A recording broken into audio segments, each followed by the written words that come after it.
জি বলুন। আসসালামু আলাইকুম। আমি আসসালাম। এমডি আসাদ বলছি মিলপাড়া কুষ্টিয়া থেকে। কুষ্টিয়া থেকে আসাদ সাহেব বলছেন। বলুন আপনার প্রশ্ন জি। থাকলে বলুন। আ স্যার আমি বলতে চাচ্ছি যে আমি ১ম এই কৃতজ্ঞতা এবং ধন্যবাদ জানাতে চাই বাঁশরীর স্বপ্নদ্রষ্টা ডক্টর ইঞ্জিনিয়ার মোহাম্মদ খালেকুজ্জামান মহোদয়কে, যিনি নিরলসভাবে শ্রম দিয়ে যাচ্ছেন সংগঠনটির সার্বিক দিক নিয়ে। আমার সৌভাগ্য হয়েছিল গত ২০২৫ সালের ১লা জুলাই এবং ১লা নভেম্বর ২ বার আমি বাঁশরী নিবেদিত আমারে দেব না ভুলিতে অনুষ্ঠানটির জিটিভির এই মহৎ কর্মযজ্ঞে উপস্থিত হওয়ার সৌভাগ্য হয়েছিল। আমি ডক্টর খালেকুজ্জামান স্যারের কাছে একটি বিশেষভাবে অনুরোধ জানাতে চাই।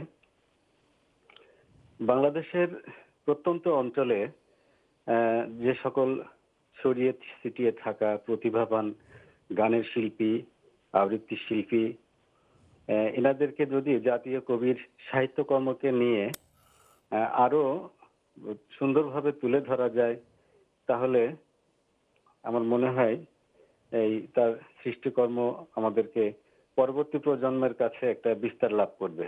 সেই সাথে ডক্টর খালেকুজ্জামান স্যারকে আমি একটি অনুরোধ জানাবো।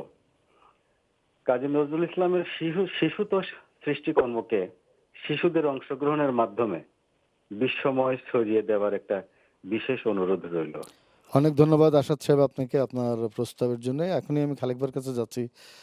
খালেক ভাই আপনি বলুন যে আপনি তো কাজ করছেন দীর্ঘদিন নজরুলকে নিয়ে। এই যে একেবারে কুষ্টিয়া থেকে আপনার যারা ভক্ত, যারা অনুরাগী তারা ফোন করছে। এখন তারা বলছে যে, যে কাজটা তারা বলছে যে নজরুলের নিয়ে অনেক কাজ হচ্ছে, ও কাজ আপনি করেন, আমরা করি। কিন্তু শিশুতোষ যে রচনাগুলো নজরুলের সেটা নিয়ে শিশুদের নিয়ে আপনার কোনো পরিকল্পনা? শিশুদের নিয়ে তো অনেক কাজ আছে যেগুলো নজরুল সত্যিকার অর্থে শিশুদের জন্য লিখেছেন। এবং ওগুলো পড়লে আপনি দেখবেন যে ওগুলো সত্যিকারের শিশুদের জন্য লেখা, বড় মানুষের জন্য লেখা না। আমরা অনেক ছড়া দেখি, কিন্তু সেটা ঠিক যে শিশুদের মানসিকতার প্রতিফলন করে তা না। নজরুল যখন শিশুতোষ লেখা লিখছেন, যেমন তার কবিতাটা ধরেন নবার নামতা পড়া, অথবা খুকু কাঠবিড়ালি যদি